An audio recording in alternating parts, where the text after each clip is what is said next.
Number one, education is everything. Education is everything. I personally believe that. So here's the deal with education. Without it, nothing actually happens or moves forward.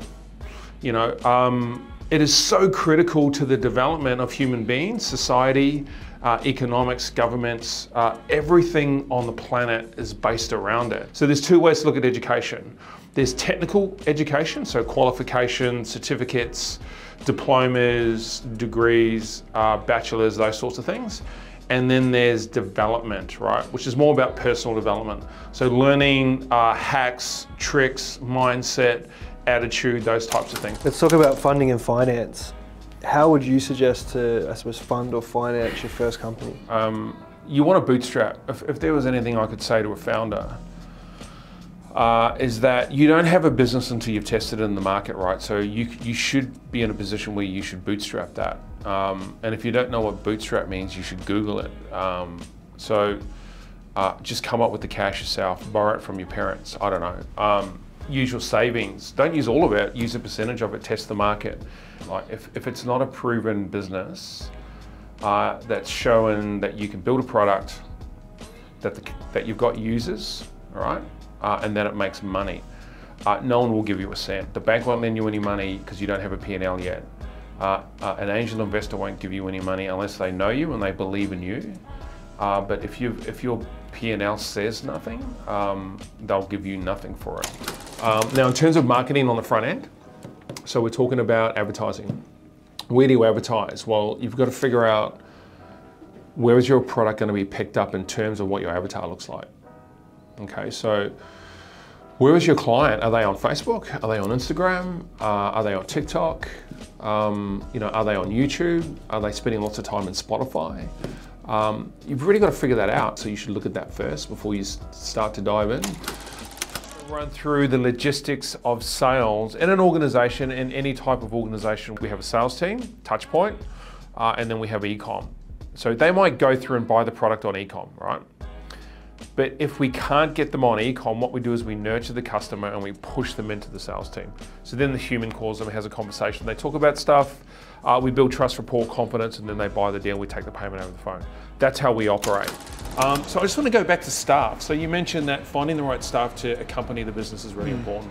So what do you go through to find the right staff? It's a second nature. You know, like the moment someone comes in, if I'm not part of the interview process, I can actually walk past the interview and I can say to my wife, yes, we keep her. I can just tell straight away. Yeah. I mean, I think every entrepreneur watching this is like that, right? I think we have a tuning fork in us, right? It's like, I know in 5 seconds whether this is the right person or not. Yeah. Totally, right? It just happens, It's weird, but it happens. Yeah. I mean, if someone's not relaxed enough in the interview, they're probably not going to be relaxed with my customers, and I'm not going to set them loose on my customers because, you know, one of the things that we've got, whether it's male or female, I mean, we use the term sort of resting bitch face, like you can't have that. You have to melt yourself away and you have to present yourself like, you know, your best friend's walking in. What I want to talk about is running fast, right? So today I'm running fast but going slow in between groups and meetings. When I'm in those meetings, I'm talking slowly. You know what I mean? I'm really grounding the productivity, right? So I'm doing multiple tasks, but doing them slowly. And that doesn't mean that I'm going to have a 60-minute meeting when it should be 30. That just means in the 30-minute meeting, we're not going to waste time on talking about things we don't need to. Like I said, talking about the future when we're not there yet, when we really just need to get the first component done. So the slower you go, the faster you get there. It's a quote that's been around and a philosophy that's been around for many years. It's one that I lean into all the time. So the obstacle is the way. Means a lot to me. I came across this philosophy a long time ago. It comes from an old Stoic philosophy, and that Stoic philosophy is what stands in the way becomes the way. If you are challenged and you come up against certain challenges throughout your life, career, personal life, business life, career, whatever it may be, sporting life, if you're an artist, the same thing. It happens all the time. You'll come up against a whole bunch of obstacles, right? So how do you overcome them? In true Stoic philosophy, what do? They smash through that. So how can your biggest challenges become the biggest opportunities? How can your biggest challenges become the biggest opportunities? How can the worst day of your life become the best day of your life? right? Like, think about that. Things are going well, I've got a few sales coming in, there's some revenue, profit to spend. Where should I be investing that? Yep, two ways to look at that. There's divestment and investment, right? They're two different things when you're running a business. Divestment is investing across your business to a point, right? Investment is looking at something additional that'll bring revenue or sales into the company. So you should do both. Your business plan will tell you that, by the way. I think people invest emotionally in their businesses, and they should stop doing that. Investment should be driven by metrics and by mathematics. You need to look at the P&L and the balance sheet, speak to your accountant. They will give you guidance on where they think the investment should go. And the reason why you want it from an accountant, it's not because they're looking to increase revenue for you, but they're looking to protect the money that you have, right? So once you've got that right, then you push the accountant out the door and you say, great, we're going to do 30% of what he said. We're going to do 30% divest across this way and 30% to invest for growth. That would be my advice. So a third is my principle that I use for investment. You know, I think you've got to move, right? Because I was just hanging around with the same people, talking about the same things, doing the same things every day. So, I felt suffocated. So I thought, man, I'm going to get out of here. So when I was 21, I read a book. It was Dale Carnegie's book. And when I read that book, you know, it just sort of changed a few things in me. And I thought, you know what? I've got to get out of here. And then I planned for 2 years. I should have got on the plane the very next day because I didn't have anything holding me back. But I procrastinated too long, and it took me 2 years to get out of there, when really it should have taken me 2 weeks. But I jumped on a plane and went to somewhere new, and that was a game changer. So I highly recommend people do that. Or move to a different country. I would highly recommend that. So time is connected to everything. Everything that you do in your life, and your whole life is based around a certain time frame, from when you're born to when you die. And in between, there's only X amount of time. So, you know, I always think as a human being, if someone wants to answer your question, which is a pretty hard one to answer, you know, what is the meaning for your life? Not what is the meaning in life in general. Those are two different questions. So for your life, what is that? You should think about that. The goals you want to achieve, the results, the outcome, the successes, you know, the economics around that is all going to be done within a certain framework. When you're born to when you die. And that's it. There's nothing else. Give it the respect it deserves. When I think about what do I do in a day, it's very important to me. It should be very important to you. Conceptualize, right? You've really got to think deeply about, okay, so what does time actually mean to me? Because once you put some respect towards it, and you really unpack it, and you give it the respect it sort of deserves, and it's got some weight with you. So when your mindset, you know, you think about time a lot, and that you don't want to waste it, you know, then I think is the time to move on it and structure it accordingly. Otherwise, you're just doing it for the sake of doing it because someone told you to. It's been said many, many times that that whole paddock to plate experience is talked about, but it's not really ever delivered properly. Yeah, I love that. I think that's there's a lot of passion behind that, right? Even, you know, when you say paddock to plate, you know what I mean? That encompasses a lot of different things. Yeah. You know, including the building, the architecture, how it's laid out, and you talk about, you know, traffic coming in and out of the facility. People don't do that anymore. No, they don't. That's an art form to a point, right? And 90% of our supermarket experience, right, from a duopoly, 90% of that, they just basically give us what they think we want. And highly engineered. I find walking into Woolworths is highly engineered. It's just so sterile, isn't it? Isn't it? The reason I want to do an AI company is because when you start an AI company, you're going to do something about it, right? It's like, so that's why I'm doing it, to force myself to do something in that space, because I think that technology, as I've said before on another app, it's like the internet all over again, right? This will be the biggest breakthrough in humanity, will be artificial intelligence and AGI and all the other types of AI platforms or technologies that will come out.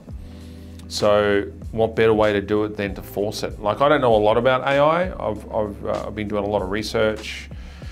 We've rolled out a component of AI in our business, and we're using that. But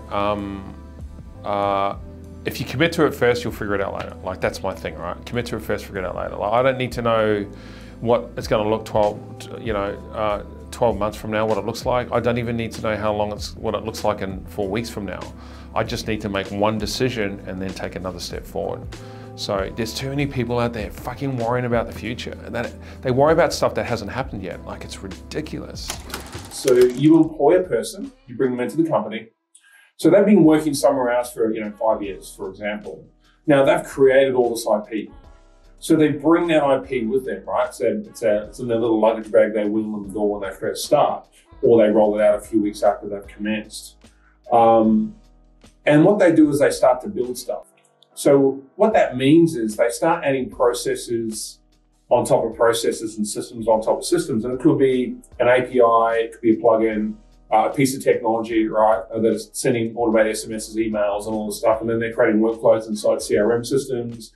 And then 6 to 12 months later, you've got this really simple process that has expanded to something that's just out of control. And what happens is when you build something that's very complex, when one little element breaks, the whole process falls down. Not only that, it confuses everybody. The neurosis is attached to the psychology of the human. So not only does the human or the new employee bring their little bag of tricks or IP, is that what they're trying to do is create something to validate themselves. And it might be to validate themselves in a role. They want to stamp their mark on the company, and they want to ensure that when people see them, they see them as working hard and doing a great job. So it's a little bit of smoke and mirrors, right? So imagine if you could be your best self in the worst situation. Let me say that again. Imagine if you could be your best self in the worst situation. How amazing your life could be. Just think about that.